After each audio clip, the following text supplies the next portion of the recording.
देखिए मुज़ाकरात किस चीज़ पे करने हैं, आइन के ऊपर चलने के लिए मुज़ाकरात की तो ज़रूरत नहीं है। बहरहाल हम कर रहे हैं जो, लेकिन 90 दिन के बाहर इलेक्शंस नहीं हो सकते, उसके बाहर आइन ख़त्म हो जाता है। इसके ऊपर सारे पाकिस्तान की लीगल कम्युनिटी इस पे मुत्तफिक है। मतलब कल एक 22 अप्रैल को निगरान हुकूमत की मुद्दत खत्म होनी है, उस पर तहरीक इंसाफ क्या मौके बनती है? क्या यही निगरान सेटअप है आगे कंटिन्यू करे या फिर नया सेटअप लाया जाए? बिल्कुल इनकी कोई आइनी हैसियत नहीं रह जाएगी 90 दिन के बाद। सब कुछ जो ये करेंगे गैर आइनी होगा।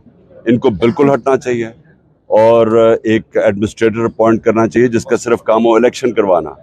ये तो एक और एजेंडा के ऊपर केयर टेकर गवर्नमेंट आई है जो सब कुछ कर रही है सिवाय इलेक्शन के और सिवाय फ्री एंड फेयर इलेक्शन के। ये तो वो इंतकामी कार्रवाई है जो कभी यहाँ हुकूमतों ने नहीं की। ये तो एक एजेंडा पे आई है, वो जो लंदन प्लान का हिस्सा है, जिधर वादा किया गया था नवाज शरीफ के तहरीक इंसाफ को क्रश किया जाएगा और ये नवाज शरीफ के केसेस खत्म किए जाएंगे। ये तो उस एजेंडा पे चल रहे हैं। ये तो इसका तो कोई ताल्लुक ही नहीं है केयर टेकर गवर्नमेंट से। शाहिद हुसैन सैयद साहब ने कहा है कि इमरान खान साहब के जो सऊदी प्रिंस हैं, बादशाह हैं, उनके साथ बड़े अच्छे वाक़ित हैं और अमेरिका के साथ भी उनके साथ जो मामलात हैं वो ठीक है।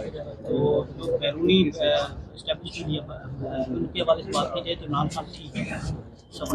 देखिए कौन कहता है कि हमारे ताल्लुकात बुरे थे? ये तो सिर्फ जनरल बाजवा ने, क्योंकि वो एक्सटेंशन चाहता था, उसने पूरी कैंपेन चलाई हमारे खिलाफ। लेकिन 2 OIC की मीटिंग 3 महीने में होनी पाकिस्तान में फॉरेन मिनिस्टर्स की, ये कभी पाकिस्तान में कितनी देर पहले हुआ था? तो उसके अलावा जो चाइना के साथ, जो हमारे सऊदी के साथ, जो तुर्की के साथ, सारे कॉन्टेक्ट्स का पता है। जो ट्रंप के साथ ताल्लुकात है, जो बोरिस जॉनसन से थे इंग्लैंड के अंदर, जिसने नाम लिया था, तो इनको कौन पूछता है? ये जो कहते हैं ना कि हमारे ताल्लुकात ठीक नहीं थे, इनके बताएं ताल्लुकात किसके?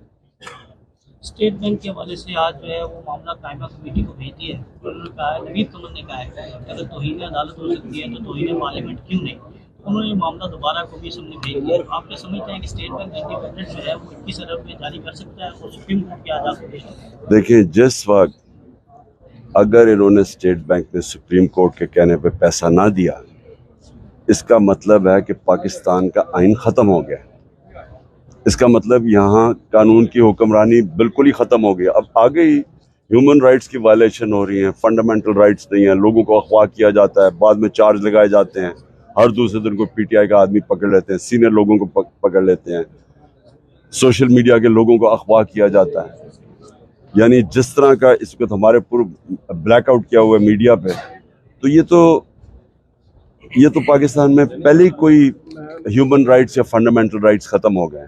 अब एक है कि सुप्रीम कोर्ट के हुक्म के ऊपर अगर इलेक्शन नहीं होता, अगर ये फंड्स नहीं देते और उसकी वजह से इलेक्शन नहीं होता, तो आइन ख़त्म हो गया। नवीद कमल ने कहा है कि अगर तौहीन अदालत हो सकती है तो तौहीन पार्लियामेंट क्यों नहीं?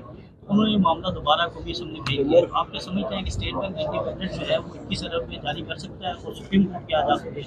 देखिए, जिस वक्त अगर इन्होंने स्टेट बैंक ने सुप्रीम कोर्ट के कहने पे पैसा ना दिया, इसका मतलब है कि पाकिस्तान का आइन ख़त्म हो गया।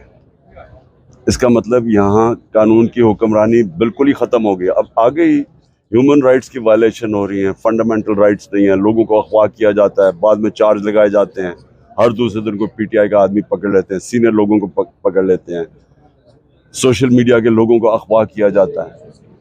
यानी जिस तरह का इस वक्त हमारे पूरा ब्लैकआउट किया हुआ है मीडिया पे, तो ये तो पाकिस्तान में पहले ही कोई ह्यूमन राइट्स या फंडामेंटल राइट्स ख़त्म हो गए।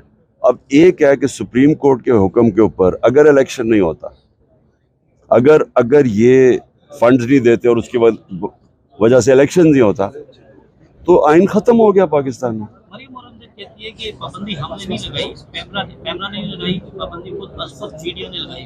आपकी मरियम औरंगज़ेब